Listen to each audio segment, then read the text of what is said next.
Hey guys, Political Junkie 2414 here, and welcome back to another video. Today I'm going to be releasing my final prediction for the 2024 House of Representatives elections. It's come a long way since the start of my channel and the start of this election cycle, and I wanted to thank you all so much for your undying support. I'm looking really forward to handicapping all of these races. Of course, I am already uploaded my final governor's prediction, so if you want to check that out, I released that earlier today. I'll put a link I'll put a link up in the top right corner. Also, I will be releasing my final Senate prediction for the Senate elections tomorrow night, and then of course on Monday night I will be releasing my final prediction for the battle for the White House between Kamala Harris and Donald Trump. So overall, the battle for the House right now is really close, but it comes down to a lot of these toss-up districts. A lot of these districts that voted for Joe Biden in 2020, but voted for Republicans in 2022. And so Democrats are looking to win a lot of those back, especially the ones in California and New York. But 538 currently sees Republicans as a slim favorite for control of the House. They have a lot of selection or picks that I agree with, some that I vehemently disagree, or not necessarily vehemently, but do disagree with. And so I agree that the race for the House majority is close, and I think that no one else is denying that. I think either way, either side is going to come out on top in a very is not going to come out on top by a very substantial amount. So let's start off in the East. We're going to start off, I think last time we started off in the West, on the West Coast. Now we're going to start off on the East Coast and go to Maine's 2nd District, where this district voted for Donald Trump by about 7 points in 2020. It looks very likely to back him again, but we have an incumbent Democratic representative here, Jared Golden, who has been a perennial target of Republicans over the last couple of cycles. They haven't been able to beat him, and this cycle looks like their best bet. Pan Atlantic Research which had Golden winning in both 2020 and 2022 by larger margins than his final, than his margin in the final results, has his opponent Austin Fear rolled up by 3. A lot of Republican internals here, but this one from July, the NRCC, did have Golden up by 10. We've seen that sort of narrow in the last couple of months, but then we got, and so I moved this race down to tilt Democratic because I felt that this race was going to be a little bit closer. But then we got this Bangor Daily News, or the Survey USA poll that showed Golden up by 12 points in this district. And so I think I'm going to move this race back up to lean Democratic. It could even be, Golden's, signature 6-point victory like he had both in 2022 and in 2020. We do not need to look at that. The only race that was really close was his first one against the incumbent Republican Bruce Poliquin. But overall, I think that this race is going to be close, but Golden's won on the same ballot as Trump before. Granted, in 2020, Republicans weren't really targeting him, excuse me. But then in 2022, they were, and they lost by 6 points. I think it'll be a little bit closer this time, but still looks like the race has gotten a little bit more comfortable for Golden since my last prediction last week. So then in New Hampshire, we have a pair of likely Democratic seats. One of them is open. Annie Kuster's retiring. In the 2nd District, Democrats had a very bitter primary to replace it. I think the Cook Political Report actually moved this race to safe Democrat recently. But Maggie Goodlander is the, very heavy favorite to win election to this district, and then Chris Pappas in the 1st District, which is a little bit more conservative than the 2nd. Probably likely, second's going to be in double digits most likely. The 1st will probably be a mid to high single digit victory for Pappas, but he's a tried and tested incumbent. He's running for his 4th term. I think he's pretty likely to win. Republicans really don't have great candidates here, and they had a divided primary in New Hampshire 1. To take on Pappas. Now, Connecticut's 5th. This one was one of the closest races in the 2022 election cycle, to a lot of people's surprise. I actually, not to toot my own horn, but I was pretty, spot on in this race. Johanna Hayes, though, she only won by about like 0.7, 0.8 in a Biden plus 11 district, despite having won, that's Massachusetts, despite having won by pretty substantial margins in her previous elections. It looks like this race is going to be a little bit stronger for her. I mean, it's a presidential year. Connecticut's a pretty blue state. They have a, Senate race at the top of the ballot. The presidential election is going to inspire more turnout. So she's got a good opponent in George Logan, who ran against her 2 years ago. But Emerson's showing her up. The fundamentals favor her. I'm pretty confident she's going to win. So that's my take on Connecticut's 5th. Then we're going to go down to New York, and oh boy, do we have a lot of competitive seats here. A lot of these, all but one of them voted for Joe Biden in 2020. The exception here is the, 1st district, which we're going to talk about in just a second. But all of these seats are going to be, most of these seats have Republican incumbents in them. Only 2, the 18th and the 3rd, have Democratic incumbents and, holding them currently. And in fact, we'll eliminate one of those right now. The 3rd district, this used to be George Santos's seat, but the former, of course, Santos was expelled in, at the end of last year. And Tom Suozzi, the former Democratic congressman from this seat, won it back in a February special election.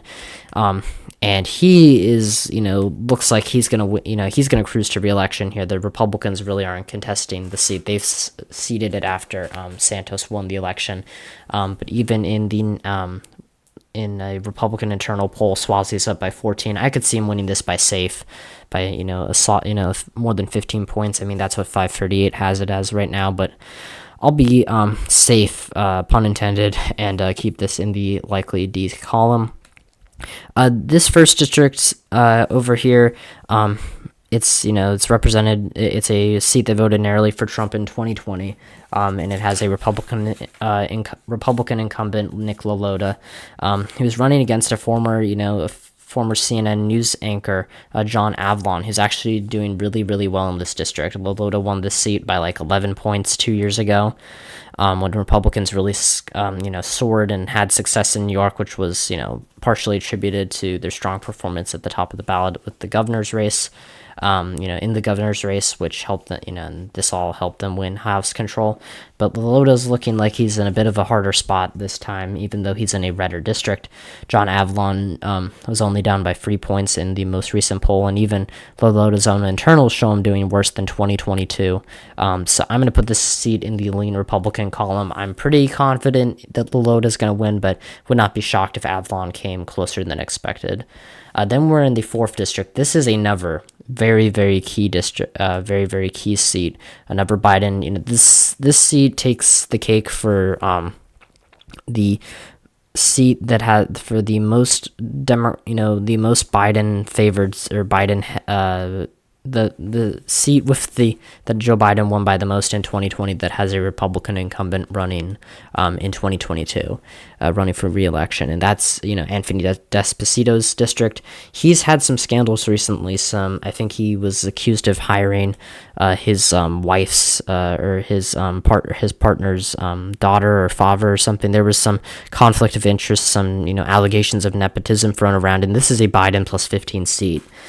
Pretty much. And Laura Gillen, who lost to Despacito in the midterms, looks like she's running a much stronger campaign. Siena College came at the same pollster that showed Avlon, doing fairly well, or LaLota winning in the 1st district, has Gillen up by 12. I don't think she'll win by 12, but I think she'll win by like 4 or 5. I'm pretty confident that this will be a Democratic flip. I've been pretty confident Democrats are going to flip this back since the midterms. I don't think I've ever had it going for Despacito. So that's what I'm going to pick. That's the first Democratic pickup of the night. So yeah, we'll go up here further into upstate New York, and let me just check the time. Okay, we're at 9 minutes. That's not terrible. We're going to go into the 17th district, and this is another one that really caught a lot of people by surprise in 2022. Mike Lawler defeated the chair of the DCCC, Sean Patrick Maloney, in a race that was, really, even by the strongest of Republican forecasters, not really expected to go Republican. But Lawler finds himself in an 11, like a Biden plus 11 seat nowadays, and he's doing pretty well. Mondaire Jones, the former Democratic representative for this seat, who who got kicked out because of redistricting issues, and Maloney wanted to run here because redistricting caused some, conflicts of interest, or not conflicts of interest, but conflicts of regions. But Lawler has been doing very well in these polls. I had him as a narrow favorite to lose just a couple of months ago. I'm going to, side with most people and put it in the lean Republican column here. I think that Lawler's in the best position out of any of these Biden district Republicans in New York to win re-election. Even Mondaire Jones's own internals have been showing him down. Emerson had him down by 1 just a couple of weeks ago. Their most recent poll just had Lawler up by 5. And as you can see, Jones's support has stayed roughly consistent around the low to mid 40s. Lawler just jumped up to nearly 50%. So I think that undecideds are breaking for him, and I think he's going to win re-election. He's really carved him out a moderate and centrist reputation for himself. He really is one of the most moderate Republicans in the House, and I think that's going to benefit him. And I think that he's, going to be a tougher candidate for Democrats to win. He may even become sort of a David Valadao, who we'll talk about in, towards the end of this video on the other side of the country. But he might become one of those House Republicans who manages to win at a Biden seat. And then we go to the 18th congressional district. Pat Ryan here, the only Democrat to win in New York to win a competitive House race in the Empire State in 2022. Looks pretty well positioned to win re-election. He's running against I forget her first name, but Esposito. She was the running mate of Lee Zeldin, the Republican nominee for governor in 2022. And Emerson has this race pretty lopsided for Ryan. I buy that. This is a Biden +9 seat. And if Ryan could win in 2022 when every other, Democrat in these swing districts lost, I could see this being, a 5 or 6 point margin, even higher. But I think Ryan right now is a pretty clear favorite. I would be shocked if he lost on election day. I think the margin's all that matters. I would be, it could be a little bit closer, but overall, I'm pretty confident the Democrats keep this seat. And then we go to the 19th congressional district. This is another very competitive one. Mark Molinaro narrowly beat out Josh Riley 2 years ago. It's a rematch this time, and 538 says he's favored. Now, I do believe they said he was favored 2 years ago. I was actually wrong about this seat and thought that Riley was going to win it. It's pretty representative of the country as a whole. It voted for Biden by about 4.5 points, which is exactly what he won the nationwide popular vote by. But this district is Molinaro kind of lost this special election to Pat Ryan in 2022. And again, as we established, Pat Ryan's a very strong candidate. But Riley's been outraising Molinaro. He's had more help this time from the National Democratic Party. And I think right now I'm going to pick him, I'm going to pick him in my final prediction to win it. So that gives the, Democrats, another pickup of the night. And so then we're going to go up to the 22nd district. This is the only one that really got changed in redistricting for the state of New York. Brandon Williams, who won barely in a Biden +8 seat in 2022. This seat's usually redder down ballot. It includes the Syracuse area. It used to be represented by John Katko, who's one of the 10 Republicans who voted to convict Trump in his impeachment trial. But either way, I'm rambling. But this seat went from Biden +8 to Biden +11, and John Mannion, the Democratic nominee here, is the odds-on favorite to win here. Brandon Williams' own internal has him tied. House Majority PAC does have Mannion up by 7, which is, a margin for an internal poll here, but I think that's a pretty good sign. This seat's redder down ballot, so I think this race will be somewhat close, but I'm pretty confident that Mannion's going to win, so that means the Democrats pick up 3 seats in New York. So yeah, that's a good, they're off to a good start for this night. So then we're going to go down to New Jersey. Tom Keene here is the Republican incumbent in yet another Biden district. He's another another Republican in a Biden district. So we saw him win in 2022 against Democratic incumbent Tom Malinowski. He ousted him by a smaller margin than expected. Democrats have been looking to, they avoided a messy primary and, nominated Sue Altman, who's a pretty, a more far-left candidate than you would really want in a competitive seat like this. Nonpartisan polling and Democratic polling has shown Keene ahead. I'm willing to believe that. I thought that this race could be a little bit closer just because of the suburbs.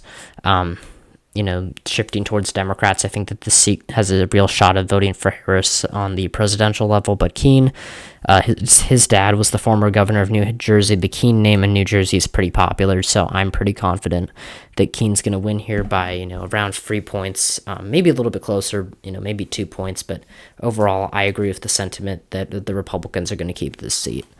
Then we go over to Pennsylvania. We have about 5 competitive races here. The first one that we'll take off the map is the 1st district, Brian Fitzpatrick. This is a Biden plus 5 district, but Brian Fitzpatrick is one of the biggest overperformers in the country. One of the best performing Republicans in the country. Really one of those crossover seats and those overperformers. And he's going to win re-election to a 5th term, I believe. I think it's his 5th term. But then we have 4 other races here that I think are really, really competitive. We'll start off with the 7th congressional district, which I'm going to give to Susan Wild by a lean margin.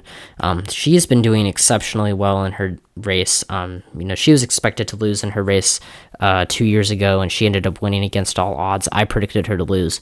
I think she's on track for a very good margin here. Again, the Republican Ryan McKenzie's own poll has Wild up. Muhlenberg College has Wild winning this race by 6 points. I don't think it'll be quite that, but I think that it could be, a 3 or 4 point win, which would be higher than her 2022 number, which I thought was even pretty high, considering how much anti-Wild sentiment there was in the election community in terms of her chances. So I think Wild's is a pretty clear favorite, a narrow favorite, but still I would say her chances of, compared to a few months ago have really risen. So I think she's, I'm pretty comfortable picking her to win the seat. Then we go up to the 8th district. This includes Scranton, the birthplace of Joe Biden. This is a Trump plus 3 district, I believe. But Matt Cartwright's the Democratic incumbent here. He's held up a couple of cycles before. I think he's going to do it again. Noble Predictive Insights had Cartwright up by 7 in their most recent poll. I think that overall Cartwright's, he usually overperforms other Democrats on the ballot, and I think he could overperform even Bob Casey in this district. So I would watch out for that. Rob Brescianan, I can't say his name, is a decent, candidate. I haven't really heard as much about him as Cartwright's previous opponent, but I think that this race will be close. I think, if Trump does really well in Pennsylvania on election night, I could see Cartwright going down, but I'm pretty confident that right now he wins. Now, Pennsylvania's 10th, this one's gotten interesting. The Republican incumbent here, Scott Perry, who's been, scandal-plagued due to his involvement in trying to overturn the election results in 2020 on behalf of Donald Trump, has really drawn a strong opponent in Janelle Stelson, a former news anchor who in the most recent Susquehanna poll is leading Perry by 9. Now, I don't think that she's going to win this race, but I think she's going to make it very close. This is a Trump plus 4 district that is in the Harrisburg region, which is a very left-trending part of the state. I think that Perry has Democrats oddly enough have tried to oust him for years. They tried in 2018. They tried really hard in 2020. They came up short both times. They even ran a statewide official against Perry in 2020, and he lost by almost 7 points. But in 2022, what's interesting, this is post January 6th. With all that stuff in regards to what Perry said, Democrats did not contest this race. It was expected to be safe Republican. Perry only won by a point more. And now we're seeing polls that are showing him in a dead heat here. So I think that Perry is in a pretty precarious position here. Not to use alliteration or anything, but yeah, I just said Perry in a pretty precarious position. That's a tongue twister. But I think that he's going to win narrowly. I think he could underperform Trump, honestly, at this point. Oddly enough, he's done better than other Republicans in this district so far, but I think that he might be in a bit of trouble this time. This is the best chance Democrats have since Perry got in to Congress to really knock him off. The final seat that I'll give to, that I'll mark on Pennsylvania is the 17th congressional district. Democrats won this Biden plus 7 seat by a pretty similar margin in 2022. Chris Delugio, pretty strong candidate here. Actually, I think it's a Biden plus 6 district, and he won it by 7. So Chris DeLugio is a pretty strong candidate here, but some Democratic internals show it kind of close. So I'm going to put this race a little bit closer than you might expect. Then we're going to go down south. So Maryland's 6th district. This one is a Biden plus 10 seat, but Larry Hogan is running in this race, or not in this race, but he's running for the U.S. Senate at the top of the ballot, and he's going to perform very well in this district. I don't think he's going to win against Angela Alsobrooks. You'll see exactly what I think in my final prediction, Senate prediction tomorrow night.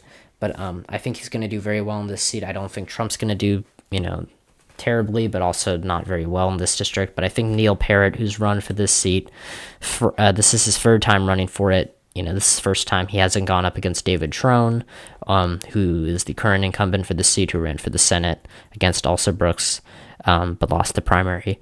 I think Parrott's going to do pretty well here. I think he's he's gonna benefit from Hogan being on the ballot.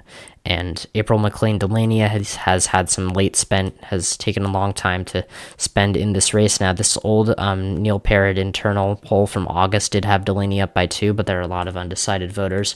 I think, this is a pretty close, bordering on likely here, but I'm pretty confident that McLean Delaney is going to win this seat. It's pretty suburban. It's got a lot of Montgomery County in it, and it's a very, it's got some very rural parts and some very blue parts, but I think that right now it's going to be a little bit closer. Then we go down to Virginia, and we have a couple of interesting races here. So in the 7th congressional district, this is Abigail Spanberger's seat. She's retiring to run for governor of Virginia next year. We have an open race here between Eugene Vindman, the Democratic nominee, and Derek Anderson, the Republican nominee. This is a Biden plus 7 seat. And Spanberger has really been a prolific fundraiser. She's been a very strong candidate. So Democrats were worried by the fact that she was going to retire from this seat, and they were going to lose a very star candidate here. But the Republican Anderson's own internal polls have showed that he's not winning. I'm pretty confident that Vindman's going to win. He has nationwide name recognition, which can be both a blessing and a curse to independent voters. Usually it's a curse because it shows that you're kind of a partisan, because he has connections to the impeachment trial of Donald Trump. He's related to Alexander Vindman, who was heavily involved in the impeachment trial of Donald Trump. But honestly, I don't think that voters are really going to be thinking about that. I think they're going to be thinking about Eugene Vindman and Derek Anderson, and this seat does tend to prefer more moderate Democrats, which I think Eugene Vindman represents. Now, another seat in the 2nd district in Virginia that I don't think is going to go as well for Democrats is the seat down here in Virginia Beach, Virginia's 2nd. I think Jen Kiggins is going to win this pretty handily. I think Democrats have really, really gotten caught up in their philosophy of we need to win the seats in California and New York that we lost last time, that they've ignored a perfectly vulnerable bellwether seat here. And so Missy Cotter Smazzle is performing actually kind of well in the polls. Christopher Newport University has Kiggins only up by 1 here, but Democratic internals show either Kiggins with the lead or show her tied with Cotter Smazzle. So this race, it's not looking good for Democrats. They really just kind of had really did not pay too much attention to this race this cycle, and it's because they were really focused on other races across the board here. And so while it may not, cost them, while it may or may not cost them the House majority, that's just kind of how it is. So then we're going to go down to North Carolina. A lot of redistricting happened here, so Democrats are automatically losing, are going to, lose 3 seats to the Republicans here, but the one seat where they still have a fighting shot and look likely to win is the 1st congressional district. This is a right-trending district, very rural, very black, but it's becoming less black as, rural black voters are starting to move back into the urban parts of the state. And so Don Davis here, he's in a redder seat than he was 2 years ago, but he overperformed Sherry Beasley by like 5 points he overperformed Sherry Beasley in the district. Beasley was the Democratic candidate for Senate. She only won this seat by like half a point. Davis won his House race by 5. And against, granted, it was not against a great candidate. It's a little bit closer of a margin than a lot of people expected, but turnout in North Carolina was not great for Democrats in 2022. I think it'll be up this year. And Mark Robinson's really going to drag down Republicans down the ballot. And I think that it's going to maybe not affect, give the victory to Harris in the presidential race. We'll have to wait and see. But I think it'll give Davis the win in the House race. The Sabados crystal ball moved a flurry of Democratic held seats towards from toss-up to lean Democratic last week, and Don Davis's district was one of the races they shifted towards the Democrats, and so I think Davis right now is on track to win by 2 or 3 points. Even if Harris loses the district, I think that he's in a good position right now. He's run an effective campaign, and I think he's going to survive. I thought he was going to lose just a couple of months ago, just because of the partisan trends here and because of how much narrower Biden's margin was here in this seat. But overall, I think he's in a good spot right now. But it could be a little bit closer than I'm expecting. Then down here in Florida, we'll start with Jared Moskowitz's seat. He won this seat by like 5 points in 2022. He's going to do a lot better. Republicans have not really targeted him, although they didn't really in 2022, and they did pretty well. And the early vote in Miami-Dade County is looking pretty strong for Republicans, but I still think that Democrats are not going to have the same blowout that they experienced in 2022.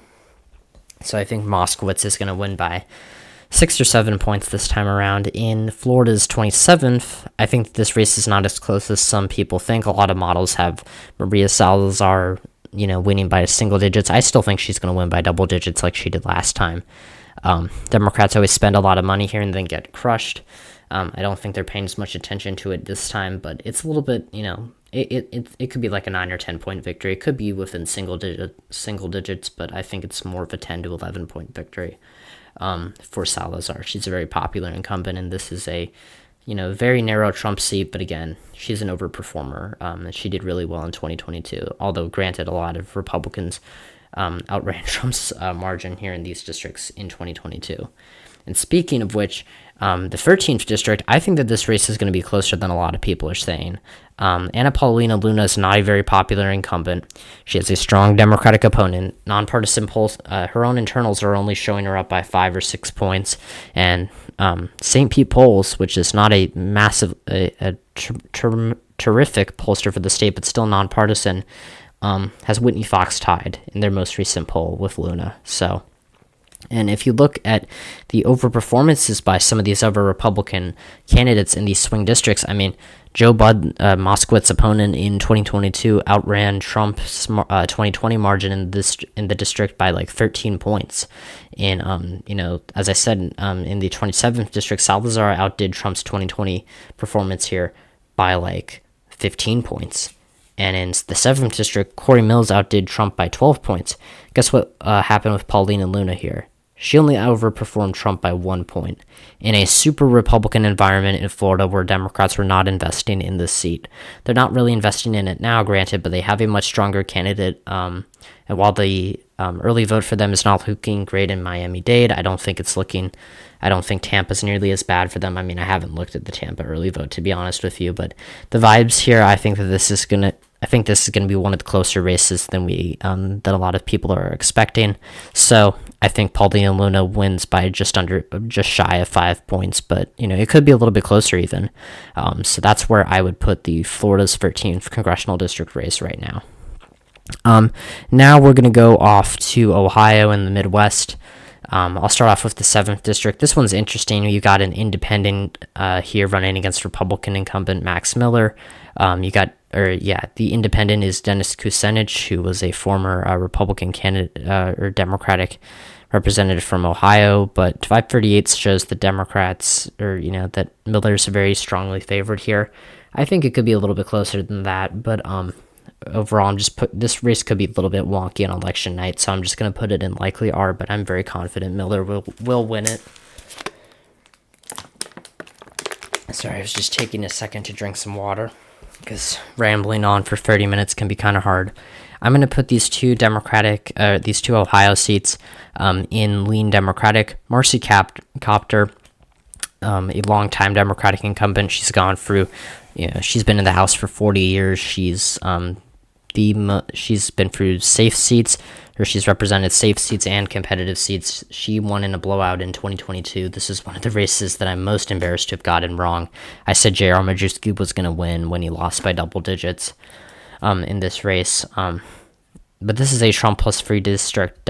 Republicans are running a much better candidate this time around, but Copter, still a very strong incumbent, and nonpartisan polls are showing her up, and I am not going to bet against her. She's a very strong candidate. I could even see this race still being, above 5 points, but I'm going to be careful and put it just under 5 points, just because of the partisanship of this seat. Then in the 13th district, Democrats, I think, were a lot more worried about this seat than they needed to be this cycle. Or I guess Republicans were more bullish on their chances here than they were last cycle. My God, I cannot speak today.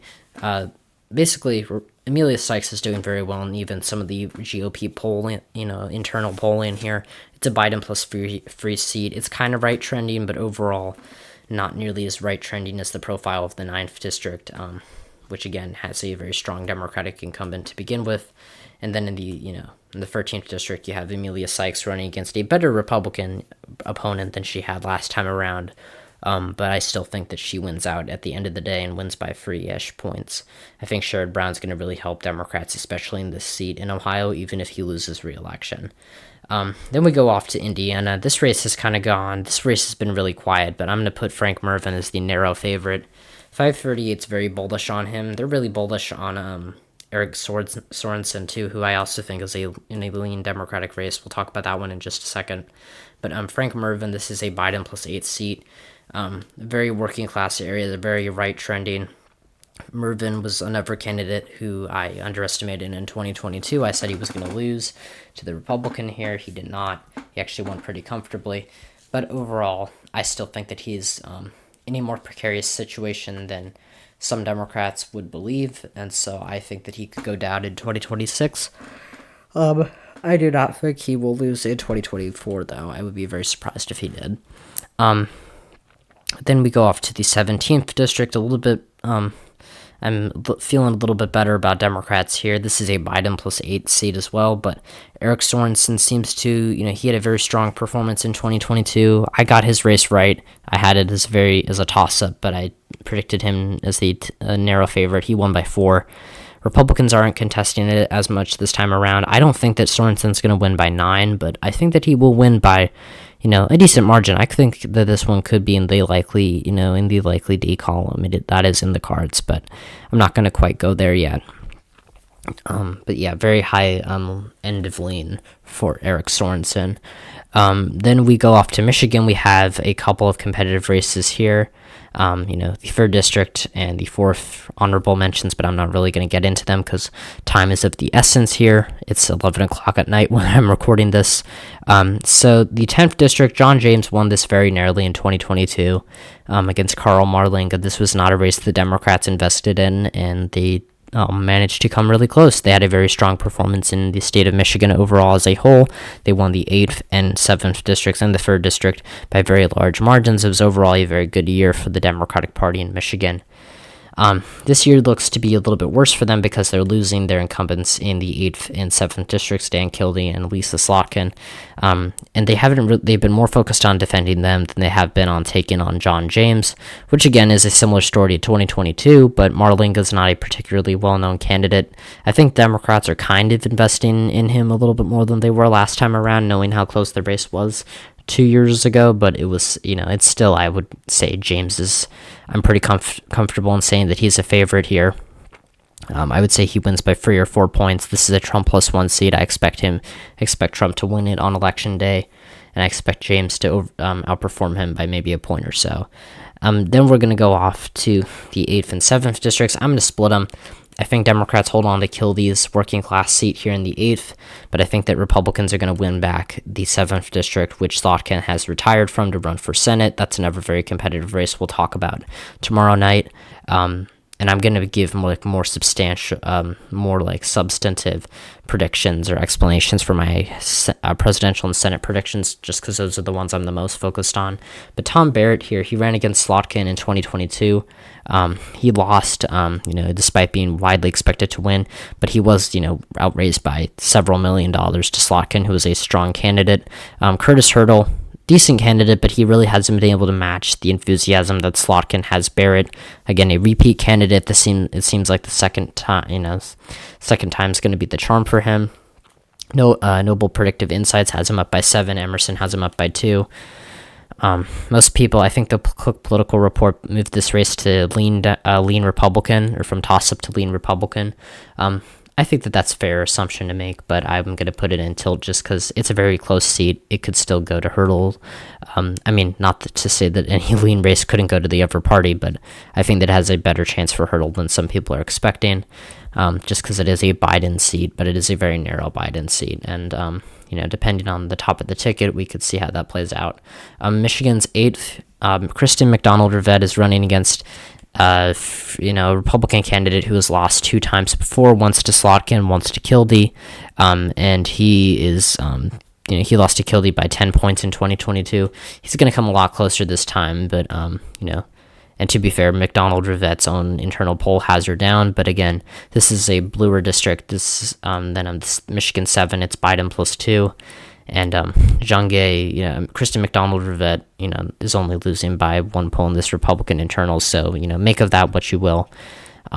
It's a mixed race. I could really see Republicans winning this one too, but I'm going to go for the Democrats here. But overall, they really did lose a star here in Dan Kildee, who decided to retire. He would have won this seat overwhelmingly. Then we go to Wisconsin's 3rd. This one it was surprisingly close in 2022. A lot of Democrats ceded the seat after Ron Kind decided to retire. Derek Van Orden only won by 4 points. Rebecca Cook is another type of blue dog Democrat who if elected could be a powerful force in moderating Democratic policies. That President Harris may want to push through in her time in office, but. Right now, I'm going to say Van Orden. This is still a Trump seat. This is still a seat that Trump's likely to carry, and that Eric Hovde is likely to carry in the Senate race. And I would pick him as the favorite, even though I don't think that he's a great candidate. I think he'll underperform Trump. I think he'll perform similarly to his 2022 result.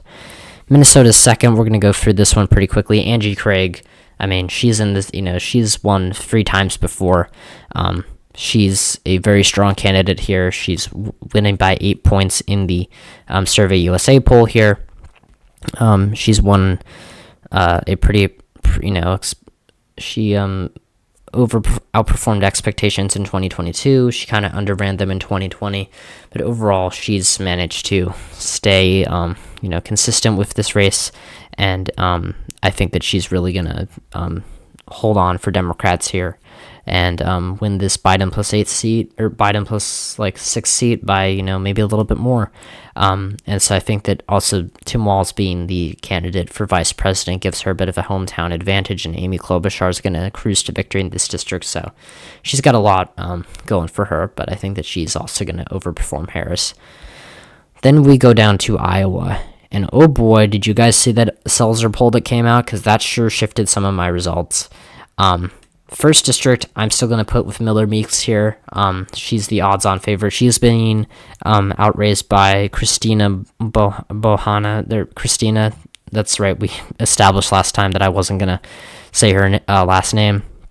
But the Democrat has been outraising Miller Meeks by a lot more. And, that wasn't a case in 2022 when Miller Meeks, I believe, had the fundraising advantage. This is like a Trump plus 3 seat. And with, that Seltzer poll that came out that showed Harris winning by 3 points, which I still can't believe. I don't think Harris is going to win Iowa still.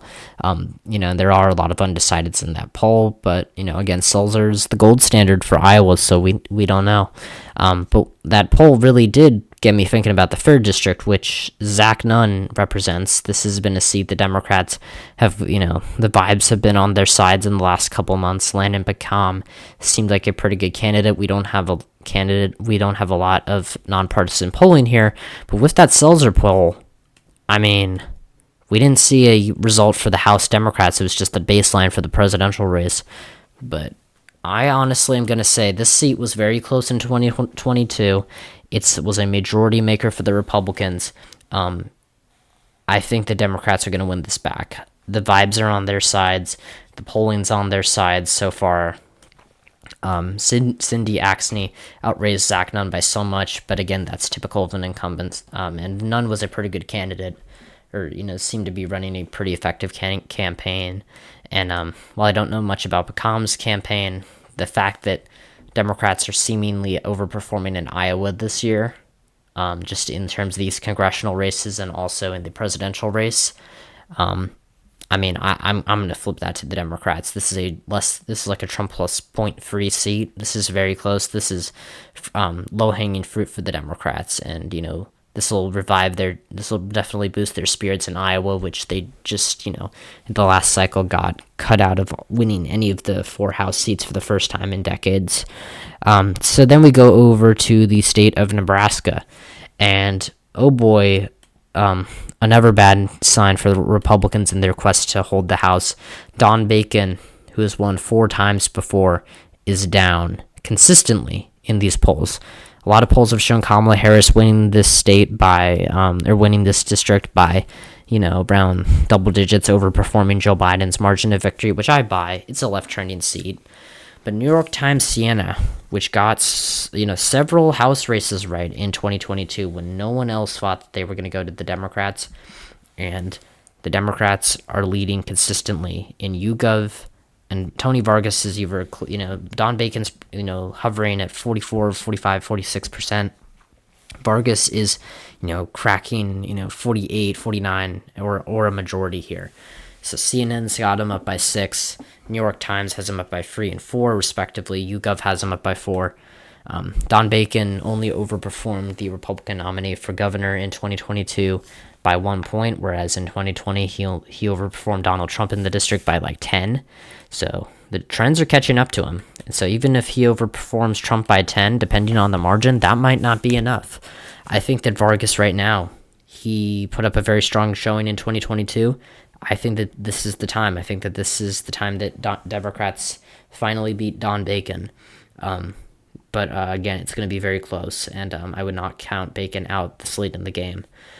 So Colorado's 3rd here, or, Colorado just in general. I'm moving, Lauren Boebert's seat down to likely. It is like a Trump plus 18 seat, and Boebert's just such a bad candidate, and whoops, I did not mean to close that out. Let me get that back. But Boebert, I think that she's a pretty strong, or is a pretty weak candidate, so she's going to make this race a little bit closer, but she's running in a much redder seat than she was last time around, so I think that she's still going to hold on here. Then we're going to go to Colorado's 3rd, her former congressional district, which she would have lost to Adam Frisch had she run again. I mean, it was clear she even just, it scared her enough where she decided to, she felt the need to run into the next district, and she won the GOP primary because of her name recognition and was able to, basically guarantee her re-election bid, because Democrats are not going to win that seat, even if they do come kind of close. But Jeff Hurd, decent Republican candidate, better than Ron Hanks, the more extreme candidate in the GOP primary. But Frisch, he's one of the top fundraisers in the 2024 Federal Election Commission data for the House races. In fact, I'll pull it up right now. If you look at the House candidates here for the for 2024, you look at the top 10. Adam Frisch is 3rd in the nation. He's only behind of Hakeem Jeffries and Mike Johnson. He's raised more money than anyone else aside from the top party leaders in the House. That's significant. Eugene Vimon's up there with him. Kevin McCarthy obviously raised a lot of money in advance, but he's not running again. A lot of these you see are very popular, figures in the Republican and Democratic Party. this is massive, but this is a Trump plus 8 seat. Jeff Hurd's a decent candidate. He's non-controversial, and I think overall Harris is going to do okay in Colorado's 3rd. I think she's going to do pretty well in Colorado. She could win it by maybe a Michael Bennett margin in 2022. I mean, she's going to win it by a lot. Let's be real. Why do I keep making Wyoming less Republican? But Hurd, I think, still has the advantage just because of the partisanship of this district, and that's going to beat out Frisch's fundraising here. Fundraising isn't everything, and Colorado's 3rd is still a Republican-leaning seat, and it's a presidential year where Trump's likely to carry this rural-ish, urban-ish district, even if it's by just a couple of points. But I think Hurd, as long as Trump's winning by like 4 here, he should be okay. But in the 8th district, I cannot contemplated moving this up to lean Democratic, but I'm still convinced Yadira Caraveo's in a very close race. This is, a race that Democrats can somewhat attribute winning in 2022 to the Libertarian candidate losing it on the presidential level, or the Libertarian candidate taking votes away from Barbara Kirkmeyer. I don't know what I was saying beforehand. That was crazy. But this was one of the closest races in the nation. And while Democrats had a really good year in Colorado in 2022, and while it is a left trending mad, state, I still think that they're gonna, Republicans are still kind of investing here. They got an okay candidate, Emerson, and nonpartisan polling showing it close. Republicans' own internals are showing them up, which at least is a, decent sign compared to some of the other races on this map. So Caraveo, I think, in a good position, but I would still, caution against being too bullish on her in this seat. So then we'll go down to Texas and get those out of the way. Texas is 15th. Monica De La Cruz looks likely to win re-election to a 2nd term. She's facing the same opponent she did 2 years ago, Michelle Vallejo, not a great candidate, not a great candidate for the Democrats here whatsoever. Vicente Gonzalez is doing pretty well in his rematch against Myra Flores in terms of recent polling and in terms of basically all the fundamentals. This is a Biden plus 15 seat that he won by 9 points in 2022, which is more than even I expected. Some people expected the seat to even go Republican. I was a little, hesitant to do that, and luckily I was right in my hesitancy. Because this could have been a race that I really could have gotten wrong, but Gonzalez won. And I think he's going to win by a little bit less this time, just because this seat is right trending. I think De La Cruz will also expand her margin here. The 28th here, a lot of people are bullish on Henry Cuellar. I think that indictment is going to do a little bit of damage to him. That was after the primary, where Democrats were, renominated him without any opposition, without any candidate to oppose him, unlike the last 2 cycles. And while Republicans don't have a star recruit here, I think that, if they can do well in the South, in the Rio Grande Valley, I think that they can, potentially make this race close. But again, Henry Cuellar is still an entrenched incumbent here, but now that there's this, big scandal, this big indictment against him, I think that may have hurt him. And Sabato's crystal ball did move this race down to lean Democratic the week after that indictment dropped. So I think that this race could be closer than some people are expecting. Then we go on to New Mexico's 2nd district. This one of the races that the New York Times nailed in 2022. I don't believe they have a poll for us here, but nonpartisan polling here, research and polling, Survey USA, Emerson College of the Hill. What are they all saying? Gabe Vasquez is on track to win re-election in this Biden plus 6 district, and I believe that. I don't think it's going to be by 9 points or, possibly even by 4 points. I mean, I think 4 points is a lot more attainable than 9 points, but overall, New Mexico's 2nd, looking very good for Democrats. Yvette Herrell does not seem to be succeeding in her comeback bid, but we'll have to see on Tuesday. Then we go over to Arizona. The 2nd district has gotten a little bit more attention because there's been a poll that showed Eli Crane, the freshman GOP representative, tied with Jonathan Nez, who's the Democratic nominee and the president of the Navajo Nation. I always kind of expected this race to be closer than what a lot of models were predicting it to be, because it is a Biden or a Trump plus 8 seat. and it did have a Democratic incumbent as recently as 2 years ago. Of course, that incumbent, Tom O'Halloran, won under a much bluer district. But I think Crane has drawn some controversy for being a far-right member of the Freedom Caucus, for voting to oust Kevin McCarthy, and voting, voting somewhat in favor of ousting, or being open to ousting Speaker Mike Johnson, even though the effort to, eventually failed in the end. And so I think that Crane looks like he's going to win, but it's very close. Then I'm going to give both of these seats, Juan Ciscomani and David Schweikert, I think are going to win re-election. These are both Biden seats that they won 2 years ago, and Ciscomani has a little bit less, or the race has been a little bit more clear in the 6th district. And also in Arizona, the abortion ballot referendum is going to do wonders for Democrats in this cycle, but I think down ballot, Arizona's managed to stay pretty strongly Republican. Ciscomani did win in 2022 by about a point on the same ballot that Mark Kelly won his seat by almost 10, and then Katie Hobbs won it by like 5. So this seat, which is pretty suburban, pretty, also some rural areas here, overall has stayed, is capable of large ticket splits. And I think that that's going to be very, very beneficial to Ciscomani here, especially if with Ruben Gallego looking like he's going to, trounce Kerry Lake on Tuesday. Although I'm sure that the final results won't exactly be in. Mark Kelly beat, Blake Masters by a lot in 2022, and we didn't get the results for that in a couple of weeks.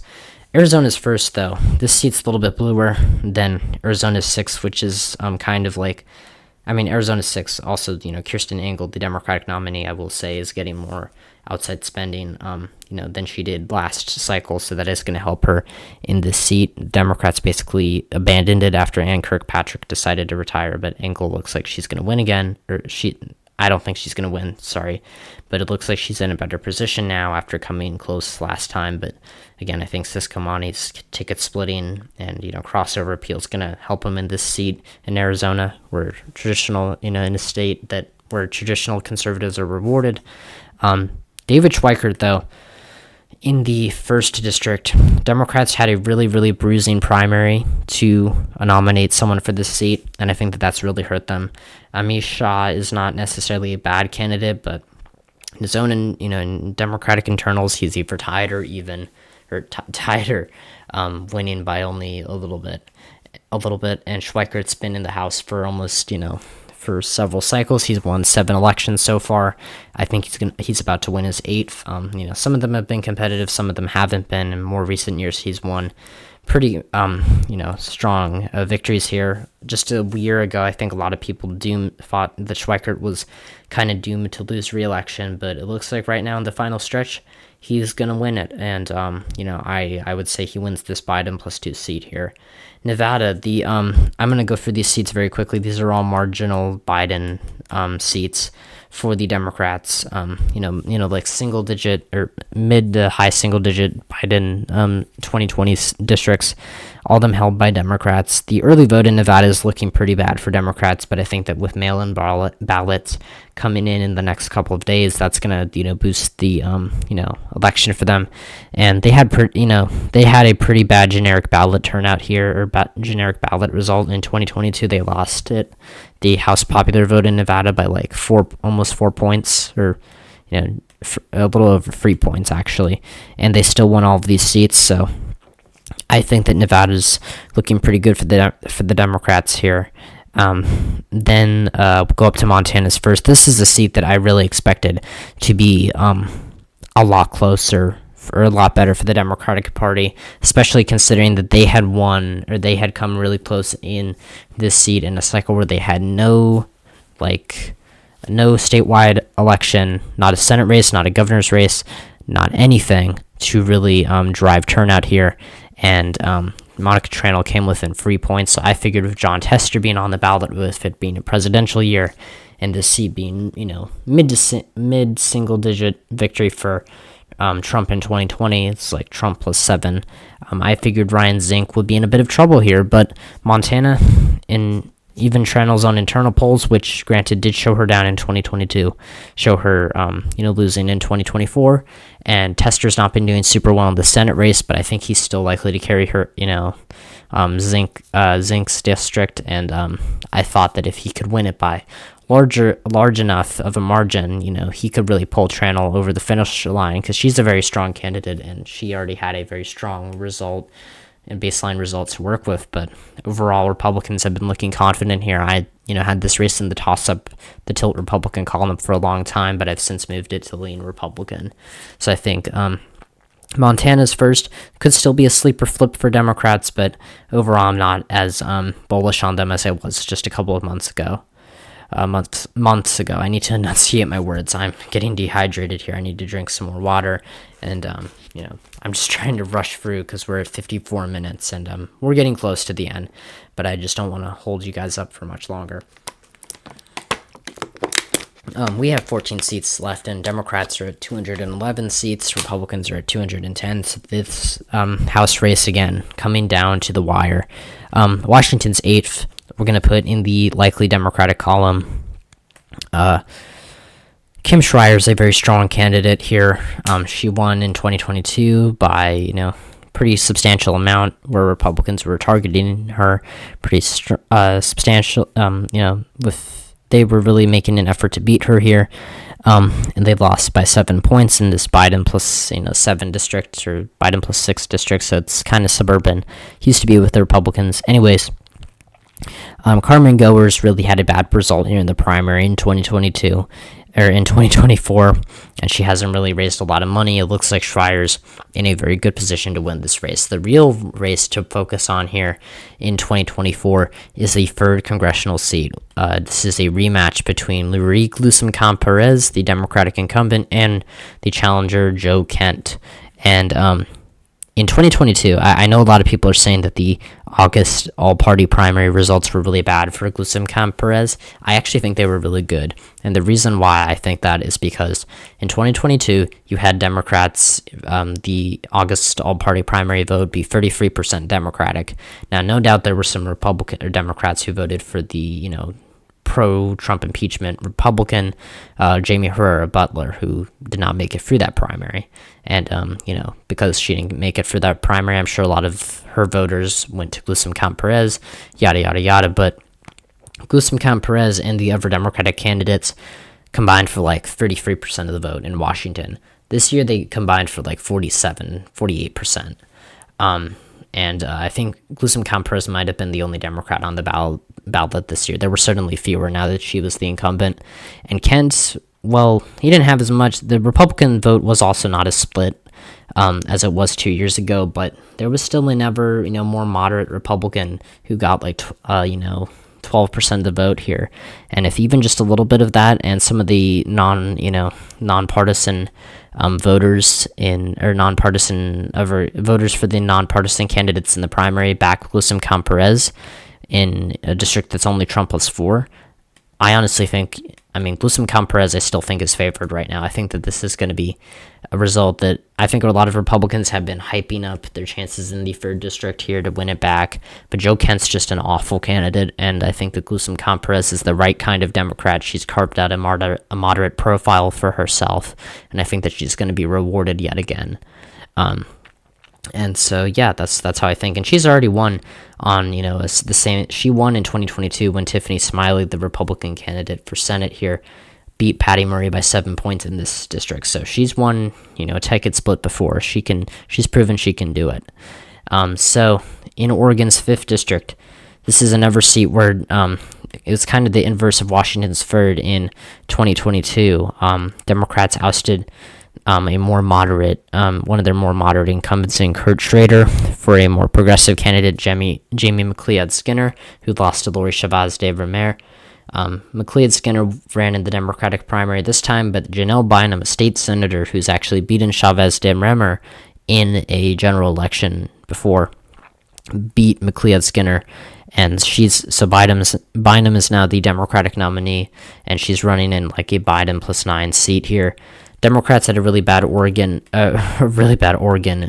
in Oregon in 2022, And I think that they're going to do a lot better here. They had almost lost Andrea Salinas district here in the 6th district, which the Cook Political Report recently moved to likely Democrat. I was always pretty confident she was going to win again. But the 5th district, this one's going to be very close. Everyone ranks this as a toss-up, but I think Democrats have a very, very narrow advantage here. So now we're getting down to the last 11 races. We got California and Alaska. So let's get through these California seats, and then I'll end it off with, my prediction for Mary Peltola's race in Alaska. So California's third. Kevin Kiley is going to win this seat. It's a Trump plus 2 seat. It's left trending, but Kiley is a very good incumbent. He overperformed by a lot in 2022, although Republican candidates in California down ballot or tend to do better down ballot, in down ballot races, excuse me. So that's a factor to consider, but Democrats don't really seem to be investing here. I thought it could have been a lean Republican race beforehand, but I think it's more likely are right now. You go to California's 9th. Josh Harder won a very strong victory here in 2022, even as, Democrats in California struggled to keep up with Biden's margins in the districts in 2022. Harder came pretty close, and he's drawn a more competitive, a stronger opponent this time in Kevin Lincoln, so this race could be a little bit closer. We're probably not going to know the results of a lot of these California races for a month, because California just takes so long. And in some of these crucial House races, I remember 2 years ago, it took them forever to call Mike Garcia's sister Katie Porter's seat, Dave Valadao and John Duarte's seat. So we're going to be waiting for a while, guys. So on some of these California seats, so we won't know just how wrong I am for a while. Jokes aside, we're going to go down to these, the San Juan Valley. And the we're gonna go to David Valadao, or actually we'll go to John Duarte's district first. I think this is a Biden plus 11 seat. It voted for Duarte very narrowly in 2022, and turnout for Democrats in the San Juan Valley was just awful in 2022. And Duarte is a first-term incumbent. He's very vulnerable. I think that he's going to, I think that Adam Gray this time is going to pull it off. We don't have a lot of polling here, and the top two, there were mixed signs from the nonpartisan all-party primary, or the all-party blanket primary in California in March this year. So it didn't show great signs for Duarte, but usually the nonpartisan primaries here in California tend to be more Republican than the general election. I need to enunciate my words. I'm sorry. So I think Gray is going to win once again. Then we go to California's 22nd. This one has David Valadao, who is one of the last surviving House Republicans who voted to convict Trump in his second impeachment trial. And this is a Biden plus 13 seat. It's been very, very strong for Democrats in the past, but Valadao has really been able to win here on the House level. Rudy Salas ran against Valadao in 2022. He came up short by a couple of points. And Sabato's crystal ball did move this race recently to lean Republican. I think that this race, just because Valadao has more expertise here, does show, or does have a history of, winning and overperforming the top of the ticket consistently. That's a reason why I'm going to give him the win here. But Salas was leading the final Emerson College poll here by 2 points when he was down, or when he was tied here beforehand. So Salas is showing some strength in some of the polling, but that also happened in 2022. So we'll have to wait and see. I think Valadao right now has the upper hand. He's basically already won this race before. It's a rematch. I think most rematches don't usually go a different way. Of course, I have some, obvious exceptions like California's 13th and Nebraska's 2nd and New York's 19th going that way, or going different ways than they did before. But California's 22nd, I think we have more evidence that Republicans are going to hold on here. Mike Garcia's seat, Republicans have been really concerned about losing this Biden plus 13 seat. That is not the right one. Whoops. George Whitesides is the Democratic candidate. He's outraising Garcia, and he's doing pretty well overall. But Garcia's won again in a presidential year before by a very, very narrow margin. And so while this may be the year the polarization finally gets to him, and because the seat is very suburban, it's very left trending, could vote, likely to vote for Kamala Harris, again by 13, upwards of 10 points, or more in this election cycle. Garcia's like Valadeo. He's got a very, very strong record of overperforming the top of the ticket here in California. So then we're going to go down to SoCal, and these are really going to make or break the House races. We're going to give California's 40th to Young Kim. She's in a Biden +2 seat here, but she's a very popular incumbent. There are a lot of, Asian American voters here in Southern California, in these Southern California districts that, that Young Kim really appeals to in this seat in particular. She won by almost 14 points in 2022. I think it'll be a little bit closer this time, but she's going to outrun Trump by a good bit in this seat, even if he does win it. So Kim in a very good position. The 49th district, also Mike Levin's in a very good position. Republicans have not been targeting him nearly to the same extent that they did 2 years ago. Survey USA has Levin up by 13. Every, internal poll done, every internal and nonpartisan poll here has shown Levin with a very, very hefty lead, usually by double digits. So I think that he's on track for a very strong, victory here. This is like a Biden +13 seat here. So Biden +11. So I'm pretty confident that Levin's going to win here again, and it will be by more than 5 points this time around. But then we go to the really competitive seats here. I'm going to start with the 47th district. This one was Katie Porter's seat. She retired to run for Senate in 2024 after winning 3 competitive close elections here in 2018, 2020, and 2022 and her final one was against Scott Baugh, who's now the Republican candidate. But Dave Min had to get through had to fight for this, seat, had to fight to get on the general election ballot against another Democratic candidate. I think her name was Barbara Weiss, and she raised a lot of money here, and Min barely made it for the primary here, and so this is a Biden +11 seat, but it's a lot redder down ballot. I had this race as, tilt Democratic last time. I'll move it up to lean Democratic. It's a bluer seat, and as you can see, Democrats just won the majority with 218 seats, so I do think they will win back the House here. But Biden won the seat by 11 points.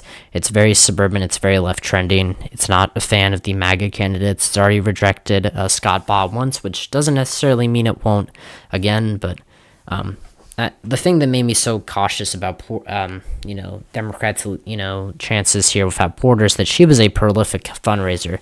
She was one of the top tier, fundraising candidates here, or fundraisers in the country in 2022, and she only won that race by 3 points. Now, of course, there's a very large Los Angeles media market. Here, it's very expensive for Californians to run ads here as a candidate in California, because there's so many more people, and so many different markets. But overall, California right now, I think Dave Min is going to benefit from Harris winning this seat by a lot at the top of the ticket, and Scott Baugh, I think, he's an okay candidate, but he had a strong showing in 2022. But I think that if he couldn't win it, if he had a midterm environment again without Porter running, I think that he would have a solid chance here, and he still has a solid chance. But I think that it could be greater if, he wasn't being dragged down by Trump at the top of the ticket here. So then we're going to go down. I'm going to split these 2 seats. These are both held by Republicans. Ken Calvert, I think the longtime GOP incumbent, is going to lose in his rematch to Will Rollins. Will Rollins has, been one of the top fundraisers in the country. He really didn't get a lot of support in 2022, and he came within 5 points of beating Calvert in this Trump +1 seat. Now, Calvert's usually a massive overperformer. He's won in, both competitive and safe districts before, much like Marcy Copter, although he doesn't have as long of a history as Copter in the House. And I think that he's going to lose this time. Rollins has really done a good job of appealing to this district, which has, includes more of Palm Springs and some more LGBTQIA plus friendly areas. And Ken Calvert has a mixed record on supporting same-sex marriage, and even Republicans are worried about this seat, and private memos have indicated that. And Donald Trump even came down here and urged voters to vote for Ken Calvert as part of his swing through California just a couple of weeks ago. So I think Rollins right now, he's winning.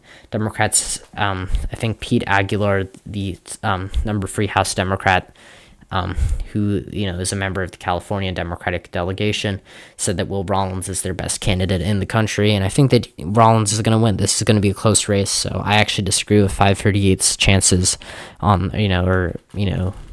say on this one. Now the 45th here. This one is so close. I think this was the last race that I had to make a decision on before I turned on the camera here. And this is a Biden plus 6 district, has a Republican incumbent, Michelle Steele, who is in a very, very close race with Democrat Derek Tran here. I did not expect this race to get as close as it did, because Tran did not perform very well in the March primary. Democrats were not really sure on who. They had a very divided, base here, or divided, what's the word? Divided vote here in terms that they had, I think, another candidate running here that lost in the primary to Derek Tran. But Tran has, is winning in this nonpartisan University of Southern California poll, but Steele's internals show her up, Tran's internals show him up. So it's really just, there's no clear winner here. I'm going to go with the incumbent. This seat is a little bit more right trending. I think it'll vote for Harris by a little bit less than it did for Biden, so maybe like a 4-point victory for Biden, 3-point victory, or 3-point victory for Harris, 3 to 4-point victory for her. But Steele has overperformed, has won in a district that voted narrowly for Biden or for a Democrat before, and I think that she can do it again. So Derek Tran, I think, narrowly goes down. This is also a seat where Democrats where the Republican incumbent in California is not being outraised, is not facing a fundraising deficit, so that is a good sign for Steele. But overall, she's in a close race. Then we go on to our final race of Alaska. This state is going to be a little bit closer than I think I initially expected. Mary Peltola, though, did very well in the August all-party primary, and I think she's going to, while Republicans did get their major candidate out of the race here, or their other candidate, Nancy Dahlstrom, out of the race, and Nick Begich is winning, we don't have a lot of nonpartisan polling here like we did in 2022, and Peltola was already at 50% in the, ranked choice, or in the August primary results. Just because Alaska's, just because this is a presidential election year, I'll move this down to tilt here.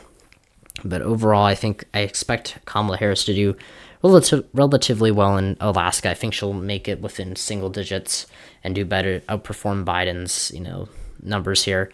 But Peltola, I think, she's a very strong candidate. Nick Begich, has not been, tested yet as a candidate. And I think that overall, Peltola's just got a very strong reputation in this state. She won by 10 points, albeit against a very unpopular Sarah Palin in 2022. So, make of that what you will.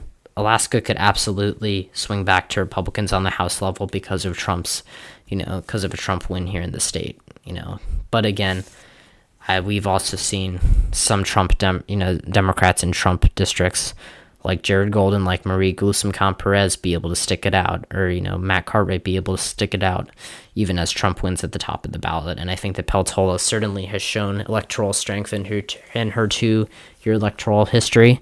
And, through the 3 elections she has run in so far, the 2.5, I guess you could say. So, overall, I'm, think it's going to be close, but I think Peltola's a slight favorite to win. So that gives Democrats a 220-seat majority here in the House of Representatives, Republicans at 215, a very, very close election. I apologize for this video being so long, but again, it is the House election predictions, so and this is my final prediction, so I wanted to, be able to explain my predictions for every race. It doesn't have to be as narrow as, you might say it is, or, as narrow or as furrow as you might, see in a Senate race or anything, but overall, just a lot more material here to cover. I wanted to be sure to get it all in, and I apologize for talking my head off, but y'all, you don't have to watch the whole video. But this is it. This is my final prediction for the 2024 House of Representatives elections. I think Hakeem Jeffries and the Democrats are going to win back the majority, and Hakeem Jeffries is going to be Speaker. But I could still see Republicans eking out a win here. It's a very close map. A lot of races that I could be wrong about. I will be wrong about some of these races. So, screenshot this, post it, whatever you want to do with it. Come back after Election Day and see how wrong I was. Because I will be wrong about some of these races. I think I'm predicting, there'll be some seats that I am currently predicting Democrats to win that will go Republican. And some districts I'm, expecting to go Republican that will go Democratic. So, we'll see what happens. But right now, this is the best I could do. And I think that's really all you can ask. And I will make a video, going over every race I got wrong in 2022 on the congressional, gubernatorial, and presidential level.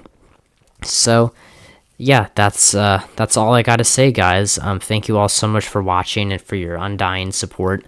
I'm gonna, go to bed now because it is very late here at night. So, I'm gonna I'm gonna sign off here, but thank you all for watching. If you liked the video, hit the like button and the thumbs up if you did enjoy. Subscribe to the channel if you haven't already. Turn on notifications and share this video with someone who you think would enjoy it. And I promise that my Senate and presidential election prediction won't be nearly as long as this. I'll try to make them a lot shorter. But overall, the more, this is a very close election. I want to hear your guys' thoughts in the comments down below. Who do you think is going to win the House majority?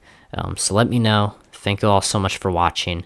And until next time, I'll, peace out. And, I'll see you guys next time when I talk about all things politics. I kind of forgot my, catchphrase at the end. So yeah, see you guys. Thank you for everything.